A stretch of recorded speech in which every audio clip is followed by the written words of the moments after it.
What's up, everybody? This is Sam Shady with Shady Sports Network, and today I just wanted to ask you for a huge favor.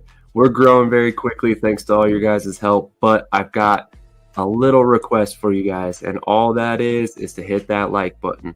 So basically, the way the YouTube algorithm works is if they don't see an asinine amount of likes on each video, we will not grow. We will not be pushed out to new viewers. So without your help hitting that like button, subscribing, clicking those notifications, making sure you hit like on all these videos, we can't grow as quickly as we'd like to. So with that being said, please help support Shady Sports Network today by hitting that like button. It's completely free, doesn't cost you a thing, and in turn, it helps us continue creating great content for you to consume in the future. All right. So if you caught the first interview, my second guest of the evening is wide receiver and football coach Max Novak. Thanks for joining me. And how are you doing today, Max? I'm good, Sam. Thanks for having me. Absolutely. It's a pleasure to have you here tonight. So Max is now the third member of the Wenatchee Skyhawks that has come to this channel to discuss his career and his experience with the AWFC. So without further ado, let's go ahead and get right into Max Novak's story. I typically like to start with one question, and if you've seen any of my interviews, you kind of know what's coming here. When did you originally get involved with football? Is this like a lifelong love affair for you? It has. I've started when I was 9 years old at the little Federal Way Hawks down the street. So I've lived in one city my whole life, and I grew up there, and I played for the little youth team and just helping out along the way. Man, it's been a fun journey. Definitely unorthodox, but I wouldn't trade it for anything. That's amazing. Is that the same youth team you coach for now? It is. It is. That's I'm awesome. homegrown. That is so cool. So what is it about the game of football that draws you in? Is it the team atmosphere, the violent nature, the freedom you feel with the ball in your hands? It's everything, man. It's an accumulation of everything put together, man. Meeting new guys from various types of life, just getting together for one common goal. And that kind of just everybody working together for one goal is what really gets me in, and just the strategy to everything, like how to set up this or that. And it's just everything about it just gets my blood boiling and gets me excited, Makes perfect sense, definitely. So you ended up actually starting your college career not far from where I live currently. Actually, I'm a man of one state my entire life as well. Actually, I'm a Colorado native, as we spoke about off camera. So how did you end up in Western Colorado for school? Well, when I was coming out of high school, they were my biggest offer. They gave me my biggest opportunity to come and play, and I took it right out of high school. I didn't even take a visit. I just went. They gave me the most money, and I came in right away and worked my way up the depth chart pretty quick. I got out there a month early just to get ready for the acclimate. Acclimating myself to the elevation. It's 7,700 feet was a big difference from sea level. Right, and even a month early, it still didn't help. I had to wear chapstick in my socks, just my lips got chapped so quick. That's amazing. Yeah, I mean, that is definitely one thing about Colorado. It is very dry here, very very dry, especially coming from Washington, I imagine. Yeah. So you end up moving on to Linfield University. What led to this transition? Well, I mean, being out in Colorado, it was tough for my family to come watch me play. I would call them during the season, and they were just like, yeah, I don't know, like maybe one game a year. And at the end of the day, the money didn't really mean as much as it did having my family there watching me play, which meant the world, right? I was like looking up into the stands, watching them cheering me on, Yep. I would watch all my buddies in Colorado hang out with their friends that they knew from high school that would come to the games, or their families come, and I just go to the locker room, and it kind of just irked me. It didn't matter that I was playing as a true freshman.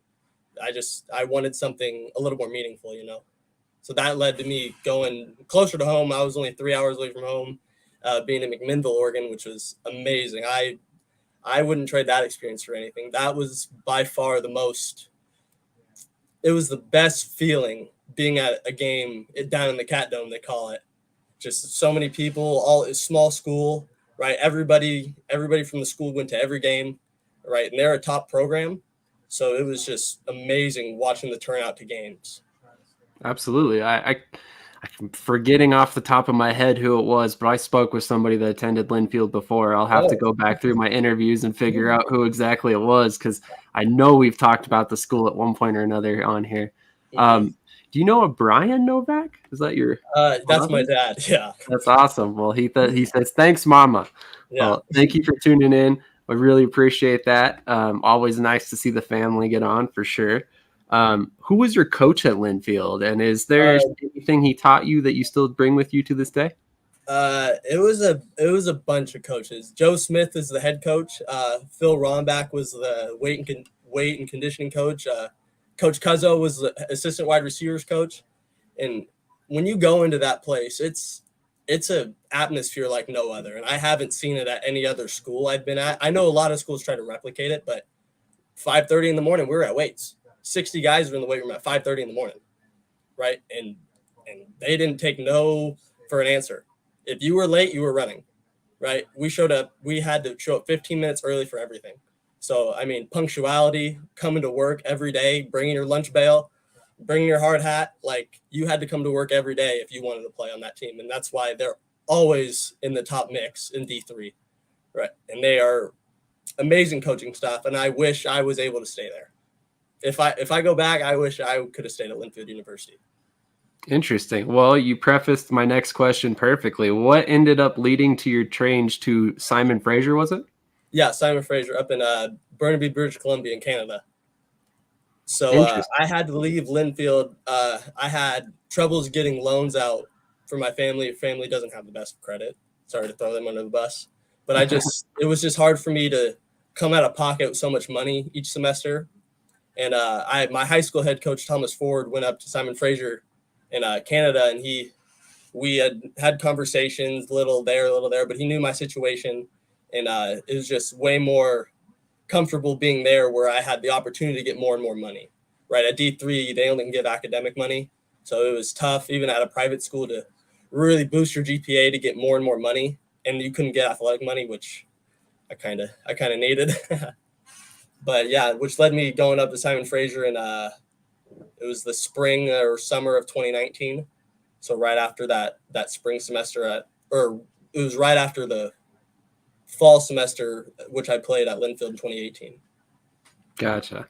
So out of curiosity, does Simon Fraser play 3-down ball, or is it 4-down ball up there? Nope, they're the only team outside of the U.S. that plays NCAA. So they play Central, Western, Azusa Pacific at the time. They're no longer a program, but they just moved into a conference down in Texas. So they play. They're the only team outside of the U.S. that plays NCAA, which was kind of cool. I mean, that's super interesting. Super interesting. I was not aware of that. So we got a couple comments. I'm going to run through them real quick. Yeah, Jeremiah Vasquez says Max is the GOAT. That's my trainer. That's my trainer down here. That's awesome. He's awesome. I love him. I definitely give him a lot of credit, because he trained me all before the arena season and got me ready to go. Like he definitely shout out the Breakfast Club. We were in the gym 5:15 every morning. That's awesome. We're getting after it, man. I love that guy. I owe a lot to that guy. Hey, everybody needs a good support system, especially in professional sports. I don't think any player gets there 100% on their own. Absolutely. So your father chimes in and says, thanks, son, probably for the financial consideration there. Grandma, your number one fan? Yeah, oh, man, that's awesome. She is my rock. She has not missed very many games over my career. From 9 years old till now, she has missed very little games, whether tuning in or actually being physically present. That's my rock. I love you, Grandma. That's awesome. That's so awesome. Thank you guys all for tuning in. It really means a lot to me, and I'm sure Max as well. Jeremiah again. CW. That's Central Washington. He went there. Oh, okay, gotcha. I was like, huh. And then just Rizkia. I hope I pronounced that right. He's one of my regular watchers. I appreciate you joining, man. Appreciate you. Definitely. So ultimately, what led you to the AWFC and the Wenatchee Skyhawks? Well, when COVID came about, it was kind of tough being outside of the U.S. Family. It was just kind of just a rough situation. So I decided ultimately to go in the portal and try to find a new place. Didn't get a lot of love. I tried NAIA, I tried FCS, I tried D2. It was just tough with my whole situation being to multiple schools already. So I just said, you know what? I'm just going to train and hopefully find a shot. And then I was training with Jeremiah at Breakfast Club, and we were going at it. It was me, him, and Vernon Adams, the starting quarterback for Montreal Alouettes in the CFL. And he brought to my attention there was a BC Lions tryout in Seattle. And I was like, oh, easy. Like, we'll do that. We'll train that. We'll train the waggle and all the big high motions and stuff and just try to do my best there. And ultimately, I went out there, and I felt like I played pretty well. Didn't lose very many one-on-one situations, and thought I showed out. And then that's where I met Coach Brown and the front office for Wenatchee there. And then they ultimately signed me right on the spot right that day. Interesting. Rico definitely is a man that does not hesitate when he sees somebody he likes. Right when I walked off the field, he got my attention. It was like, hey, you had a fantastic day out there, and I run this little arena team out in Wenatchee, and I want to sign you at this moment. Like, send me the contract within an hour after that initial conversation. That's amazing. Hey, sometimes that's how you got to operate if you want to get good players. You can't wait around. Exactly. It's a blessing that he did. I'm very grateful for him, and blessing by the Lord up above that he gave me that opportunity, because I hadn't played a game in 3.5 years since once I suited up for Wenatchee. So I'm very, very grateful and blessed for him to be at that tryout and to sign me. Wow. I mean, for you to not have suited up for 3.5 years and then you to come back, and for Wenatchee, you did a little bit of everything. I mean, you threw passes, you ran the ball, you caught passes. I was actually kind of surprised that we didn't see you playing defense or, special teams, really. Coach Brown tried to get me to play some defense, but I was like, if I'm going to keep playing more and try to climb the ladder, I'm not going to play defense at a higher level than arena. So I was like, there's no need. Yeah, definitely. I mean, that makes perfect sense. And that's one thing that I think the Arena League needs to adopt. As much as we all love to watch Ironman football, it's just not sustainable at the next level. So especially not in indoors in the 50-yard war, it's tough. Things are happening quick. So absolutely. And we had a lot of great defensive guys on our team, and I didn't want to take away from their shine, because I know they worked so hard to be good at their positions, and I knew they were ready to go. So I was like, I love my guys on the defensive side. I let them do their thing. That makes perfect sense. Do you feel like your athletic abilities are best used in kind of that offensive weapon manner that Wenatchee used you in? I mean, I like to think of myself as a overall like good schematic player. I feel like my football IQ is on the higher side, right? I love breaking it down, watching defenses rotate, and then just executing off of that, right? Like me and Lorenz, who you'll have on tomorrow, we would have so many conversations mid-game, just like, what are we seeing? Like, how can we beat this? What play works best to get one of our guys open, right? We had an arsenal of receivers and running backs on the offensive side of the ball. It's too bad we didn't win that whole thing, man, because we fought a lot of adversity that whole year, and it would have been fun to bring it home, but shout out to Tri-City, man. They played a great game. Absolutely. I mean, I definitely understand wanting to win and everything like that, but I don't think there's any shame whatsoever in losing to Tri-City. They're an amazing squad. Yeah, they came out and they had a fantastic plan just to shut us down, really. And we almost came back at the end, but they held strong, and shout out to them, man. That is a great organization. And congrats to them. Absolutely. There's always next year, assuming you're back in the AWFC, hopefully you get some contract offers from the CFL or the somewhere else. Yeah, I mean, I've had a few talks. I mean, my agent, Darren Griffin, has been doing a great job out behind the scenes. Nobody knows. We've got some talks out in Europe, and we've talked to a couple CFL teams, USFL, XFL. So if I land back in the AWFC, man, it'll be a fun time. But who knows at this point? I'm just staying patient and I'm ready to go whenever. Absolutely. Absolutely. I think that's the best thing about the AWFC and, in my personal opinion, Coach Brown, because he's very much about his players making it to the next level. Absolutely. So is this kind of offensive weapon role, is that something you're used to? Is that something you did in college as well? I wouldn't say in college as much. I was more of I was used as a possession guy. I mean, I only had 2 years of college football. I left with still 2 years of eligibility left. So it was I think in my college career, I had less yards than I did in this one arena season.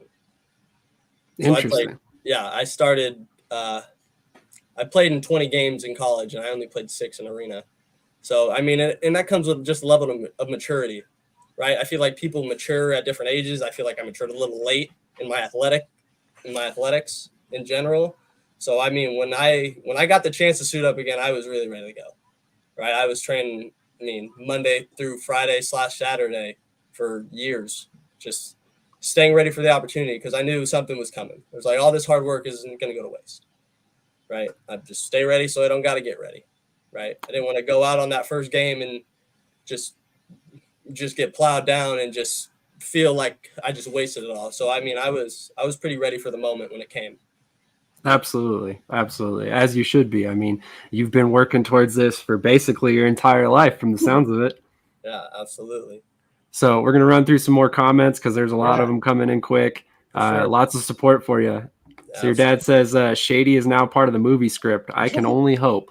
My dad is sold that he's going to direct the greatest movie ever with this story. It's just super unorthodox. And I mean, I look back on since I was 9 years old and like I didn't play my first 2 years of football and I just sat there on the bench.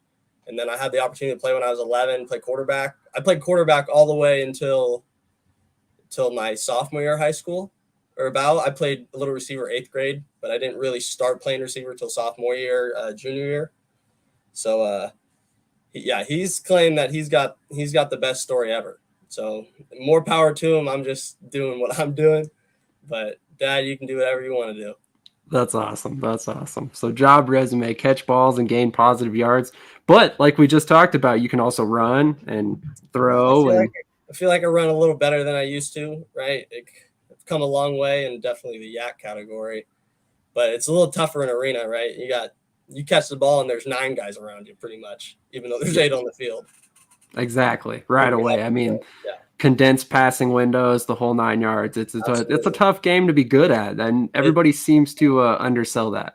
Yeah, it's very, very tough. I mean, 50 by 28, 27 is very small, right? And to even get an inch of separation is huge, and that speaks highly of a lot of guys on our team who are super good technicians, very good route runners. I mean, Gary,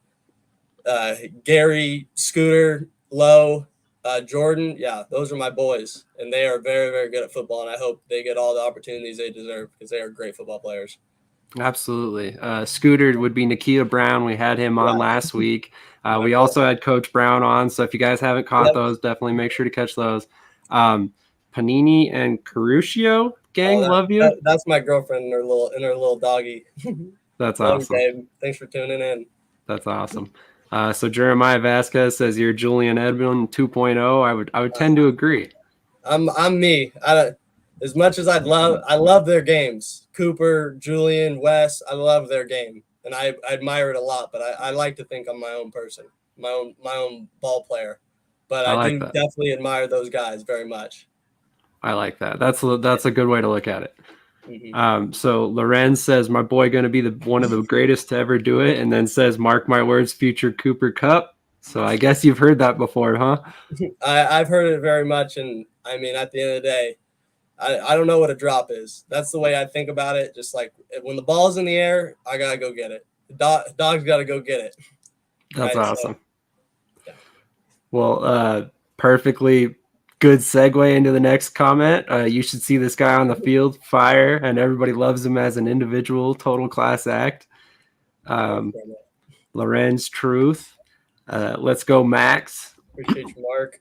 Package deal, you and Lorenz. That'd be pretty cool. We're going wherever I go, man. I'm vouching for Lorenz with my life, right? That guy definitely jump started my arena career for sure. right? He's When he was in, he came for 3 games, and I had 11 touchdowns in those 3 games. So wow. it's kind of crazy. Yeah. Like the first game we ever had together, I met him at 9 a.m. the day of the game, and he threw me 6 touchdowns. Wow. That's insane. I mean, he's no joke, that's for He sure. is no joke, and he's very, very smart at the game of football in general, especially the arena game. Coming from the IFL, that guy has a very high IQ of how the game works and how people move and just leverage itself. And the guy is a slinger, gunslinger 7, we call him. That's awesome. That's awesome. I'll have to bring that up tomorrow. I hope you tune in as well. Mm-hmm. Uh, Wit? I don't even know what that means. It means it takes what it takes. Oh, gotcha. Takes what it takes. And then your dad, you have the best story, and that was an amazing night. Those two have a connection, for which obviously you do. It was a crazy night. After the game, I couldn't even believe it. I was just like, whoa. It's like I had to sit back and just like take a second to breathe and be like, there's no way that just happened. That's amazing. During high school, I saw that you played both ways, lining up as a wide receiver and a defensive back. I did play a little corner in my day. How do you believe your time playing defensive back kind of made you better as a receiver? Oh, just the fact that I got to learn a lot about coverage and just how coverage works. In high school, I had an amazing DB coach who played all types of levels, and he's just Kevin Jones out here. He coached me at Stadium, and that guy is one of the smartest DB coaches I have ever met, right? And just him teaching me how corners move, how the safety should react off that, splitting 2 receivers at once, right? And then came back to me playing receiver and how to exploit that, right? And just being a deceiver is how I like to call it, right?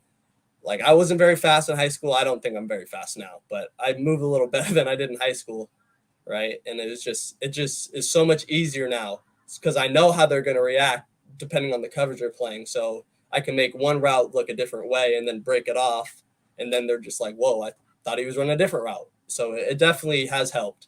I played just a little bit, not too much. My senior year, I only played a few, like probably 1 or 1.5 games at DB until they were just like, all right, just go to offense. Gotcha.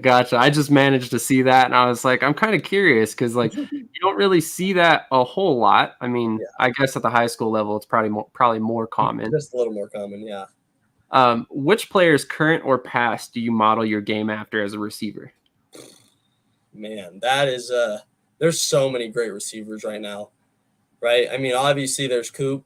Coop is amazing at what he does. He's just so smart on the football field, and he's probably the one I like the most and I love to watch. I mean, there's plenty of guys. I mean, Devontae is awesome with releases and just finding ways to get open, it's crazy how he gets open, right? So those two, I mean, Julian Edelman I like, Steve Largent I've liked to watch, right? Just the way he caught the ball with no gloves. He's just out there snatching the ball, right? The list goes on. I probably missed a ton of guys that I like to watch, but those are like the few that stand out to me the most and the ones I watch the most.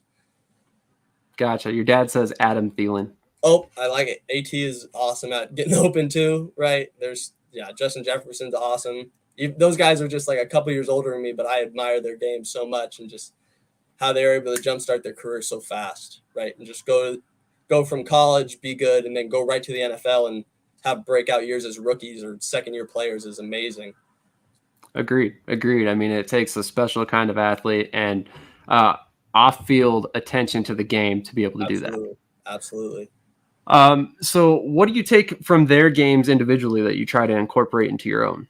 It's just the way it's setting people up, right? Cooper sets people up so crazy. It's just like the way he'll stem a guy and then and then snap it off. It's just crazy how much they deceive people and just make DBs think they're running something else, right? And get them to flip their hips one way and then break it off.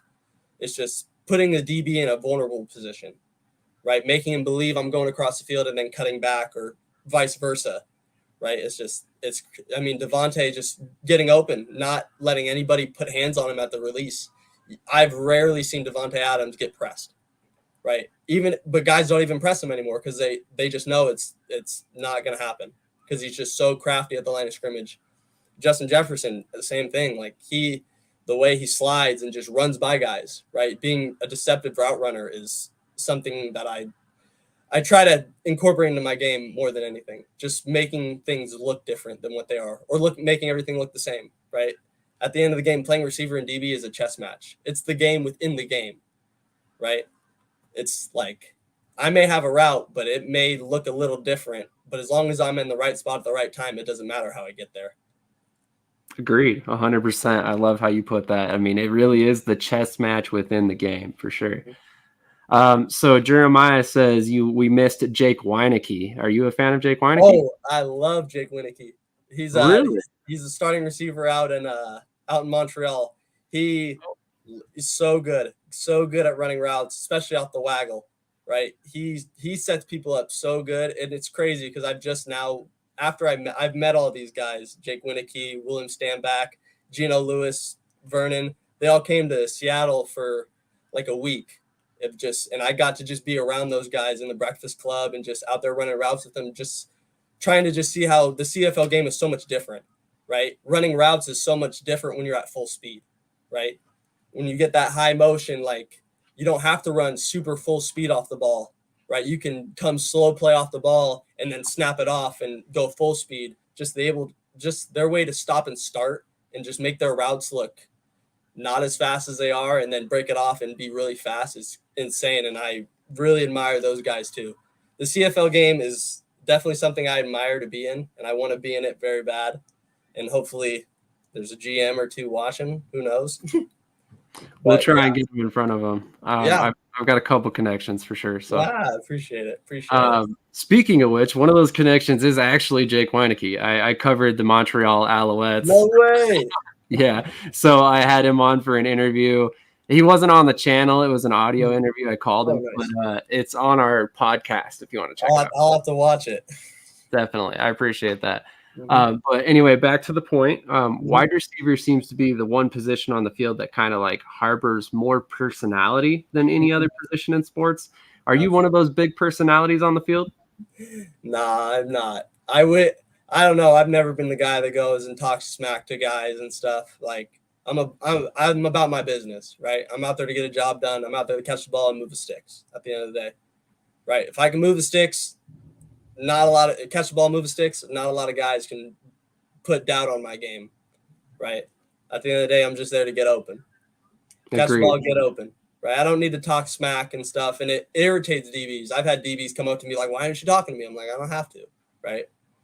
Like it's just gonna frustrate them more that I'm not participating in that part of the game, right? That's the part of the game I don't participate in because I feel like I'll psych myself out, right? I like to stay in the moment, stay neutral. I used to say that to the guys in the huddle all the time. I was like, don't make the moment too big or too small. Like if we make a mistake, it's okay. There's another play, right? The best play is the next play, right? Just stay grounded, right? Be where your feet are, you know? That makes perfect sense. So is there a specific person that inspires you to continue playing when times get tough and the luck simply isn't falling your way? My entire family and support system, right? They've given me so much. There's so many times, like even my little brother, my dad, and my stepdad, like they came and just thrown me the ball they didn't have to, right? They didn't have to do any of that, right? But the fact that they come out every day, like my little brother comes out every day and throws me the ball. Right. It just means so much to me. And I want to give them the world because they've given me so much with very little in return. Right. Just the opportunity for them to come out and just cheer me on and just support me is unwavering. And I love it. And I couldn't be more grateful for them. That's amazing. That's amazing. Let's be real. That's what family's for, right? Support Absolutely. Even when nothing comes in return. Absolutely. So how do you approach film study of opposing defenses prior to a game? Are you strictly keying on the corner and safeties, or are you scanning the entire field? I mean, when I watch it, when I'm watching on the computer and I'm watching huddle, I'm watching all of it. But when I get on the field, it's more of watching leverage and watching how they move because you can't really see that on film, right? But when I get out there and I get about 2-3 plays in and I have seen how they're moving with different sets of coverages, especially in arena, right? With the big motions, you can use your stems as a little, like how to deceive them. Right, we'd run big routes across the middle and then come back since we didn't have that much room to run to. So we had to create a little more space. And but I mean, on the big field, it's different, right? On the big field, I'm watching half of the field because I'm only playing on half of the field, unless I'm going all the way over and like motioning over or coming all the way across on a crossing route. It's it just varies, right? But I'm watching leverage. I'm watching how they react to different formations, different route combos, right? Film study is something I pride myself on. Every game, no matter the level, no matter the game, no matter the situation, like that is such a big thing, and it will take people so far, and it also will be the demise of some people because some people can't do it. So I try my hardest just to just be invested into that because I know that could take me far. If it doesn't, whatever, but I'm gonna just do it anyway. I like it. I like it. One of the things I always try to recommend to players is get with the veterans because those guys, I mean, they're there for a reason. They know what they're doing when it comes to stuff like that, and they can show you the right way to do stuff. Maybe save you hours of time and show you exactly how to key on stuff really quickly rather than having to watch the tape over and over and over again or whatever it may be. Absolutely. Part of being an elite level player is obviously self-scouting, like we just talked about.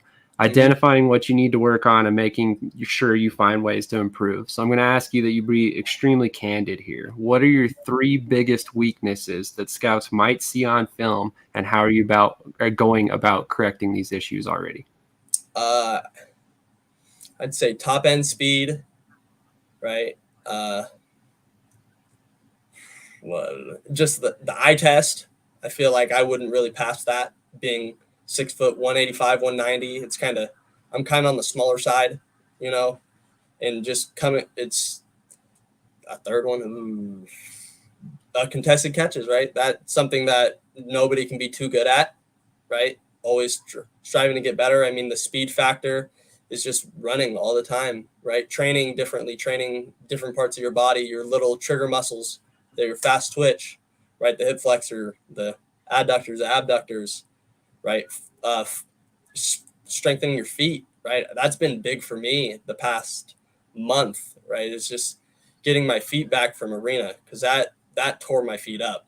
Not being on turf and being in different shoes, that's something that definitely hindered me a little bit once I got later in the season, and I definitely noticed it, and I was like, whoa, I gotta start being a little more cautious about my foot training and just my foot placement. And I found out that I have very flat feet, so I had to figure out how to build an arch in my foot. So I got different insoles in. I got like little silicone things in my toes to make sure I don't get like turf toe or bunions. So that's been something that I've definitely paid more attention to, and just making my training a little more like football specific, right? Just changing things up, tweaking things, still doing the same things, but just making it a little more specific to like blocking if I'm doing like arms or something, like keeping my hands in tight, right? And being explosive with every movement, right? Because nobody's going like receiver. I'm not in a squat position very much with both my feet on the ground. I train a lot of single leg and just practice being balanced on one foot. And there's so much more I could go into about the trainings, but yeah, that's a gist of it. Absolutely. So with that being said, we talked about your weaknesses. I'll also give you an opportunity to showcase your strengths. What are your biggest strengths you bring to the professional level? Oh, I don't drop the ball. I pride myself in being the most consistent receiver out there. I'm going to be not dropping the ball, being at the right spot at the right time, right? Knowing how to set up a defender, right? And just tracking the ball over my shoulder. I feel like that's one of my strengths that I've been working on since I was 9 years old, right? Being able to catch the $1 million ball. If I can track down a ball over my shoulder and catch it with my hands, there's not a lot of people that are going to be like, okay, you can't play. But if I can track that ball down and catch the ball, get 2 feet in or get a foot in the CFL, right, it's going to boost my stock a little more. Absolutely. Lorenz says king of premeditated double moves. So that might be a strength that you bring with you. And then your father says route running, IQ, and hands. So pretty much the same thing you just mentioned. Let me get back to my questions real quick. We talked about your versatility a few moments ago. I mean, do you practice this, or is it simply athleticism taking over anytime the ball is in your hands? I practice everything. Any single type of movement, I practice every single type of cut. I just make sure when I go out on the football field, I'm confident in everything I'm doing. I don't want to go in and try to make a jump cut, but I've never practiced it before, because that's how people get injured and there's long lasting injuries because of that stuff. So I try to always incorporate a little bit of everything, right? Making sure I can go track down the ball. I can come across the middle and take a hit, right? Adjust my body, have a lot of good body control, right? Being good on the sideline, right? Going up and getting the ball, going low and getting the ball. It's just, there's a lot of things that you need to be really good at to be a really good football player, right? So you have to take all that into account, and then I just try to do my best when I get out there, right? And I'm always ready for the moment.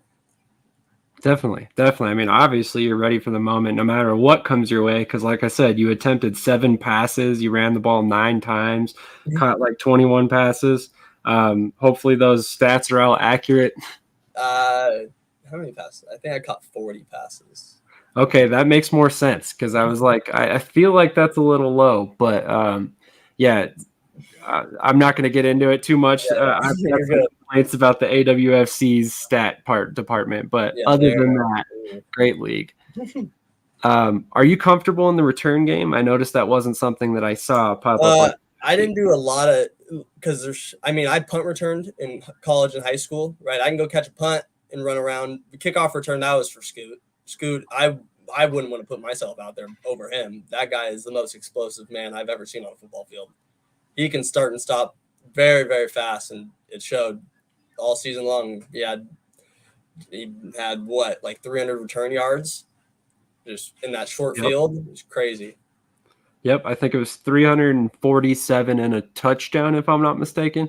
Yep. Only one touchdown. I was in the championship game. Really? Interesting. Yep. That's funny. It was 14 seconds before halftime, and we were down 17. So that put us in pretty. I think we were down 10 at halftime in the championship game. So that definitely jump started us going to the second half and play better. Agreed. That's interesting. And we did not actually get the chance to talk about that during his interview. Yeah. So I'll have to bring him back on. Speaking of which, I haven't talked about it yet. And I'm not sure if I mentioned it with you, but we're going to be doing a show next month that's going to be kind of an open forum type deal for all of the AWFC players I can get. September 17th, 1:30 p.m. Pacific time. So tell everybody you know. What day is that? Is that a Saturday? I believe so, yeah. Yeah, you can count me in. I'll be there. Definitely. That'd be awesome. And I mean, I do want to keep it positive toward the league. Of course. But if there's a rivalry and somebody wants to talk some trash toward each other, that's okay. Just, keep it respectful to a certain extent. Exactly. I got no beef with anybody in the league. I've played a lot of good football players in this league, and I respect all of them in their games individually. Yeah, exactly. I think it's more going to be just fun to see everybody get together and talk about the league. And I don't really think there's going to be too much drama, but you never know. Yeah, exactly. I know Idaho is pretty mad when we beat them in the playoff game, but that's neither here nor there. It's in the past. You can't do nothing about it now. Yeah, that's true. To be fair, most of my connections lie on Tri-City and Wenatchee, but I've got a couple Idaho horsemen laying around out there that I'm in connection with that might pop up. So we spoke about your day job as a coach. Talk to me about how you approach the game differently as a player due to your experience as a coach. Well, coaching the 8-year-olds is definitely a challenge, right? Going in and I gotta not dumb everything down, but I gotta talk a little more carefully, right? The game of football makes me very passionate, so I tend to over exaggerate things, and just it's a little tough in that. So it forces me to come back down to like when I was learning and how I was explained it, and then try to explain it in my best way so they understand it. Because trying to get a little quarterback to reverse pivot on a run play opposite of where the play is going is tough, right? But trying to dumb it down where they can understand it is definitely a challenge, and just being out there with them and just seeing how they run around with each other is awesome, man. I wouldn't trade coaching the youth for anything. It's such a blessing to coach them, right? To see them grow into little young men, right? Little 8, 9-year-olds is fun. Absolutely. Absolutely. It is a lot of fun. Like I told you off camera, I coached a little flag football a couple years ago for my son, so it's definitely an experience for sure. Absolutely. So do you believe this helps you see the field any differently than a typical wide receiver might? Well, I mean, we run the ball pretty much every play. So but it forces me to learn more inside the box stuff, right? Showing a lineman how to get leverage on another line on a defensive lineman is definitely helpful. And it helps my game a little bit because I get to understand fronts a little more and just an odd and even, right? Double A gap, just those type of little things. But our receiver, it's a little tough since we run double tight ends, 3 backs in the backfield and just run it down people's throats. That's awesome. That's awesome. That's probably what we should have been doing because we didn't have much success passing the ball either. But with that being said, is there possibly a future for you in coaching? Coaching's tough, right? I mean, it's hard to get, like I've tried to do high school coaching and it's on the tougher side just because I got a mass group of guys. Like usually high school you get 25, 30, 40 receivers. So it's kind of hard to break things down and explain it how I would from now. I have a little bit more of a professional viewpoint of things. And I feel like I've had that since I was younger, right? Just trying to explain things to others at the receiver position. But I think I could definitely get into the training and just being a one-on-one or small group receiver coach. I mean, I've done it with my buddies, and my buddies, if they're watching, they know that I've helped train them along the way, and they've always given me a lot of props, and they've definitely seen it in a different light since I've explained it from my viewpoint, Absolutely. Are they also at the professional level? No, there are a lot of college guys. I mean, there's some guys are the same age as me I went to school with, right, that are trying to go overseas or try to get into a league. So I'm trying to help them out with that too. Gotcha. But they're just asking my advice and how I went about it, how they should go about it, who to talk to. So, I mean, I'm helping as much as I can and give them as much insight as possible. Very nice. Very nice. That's awesome.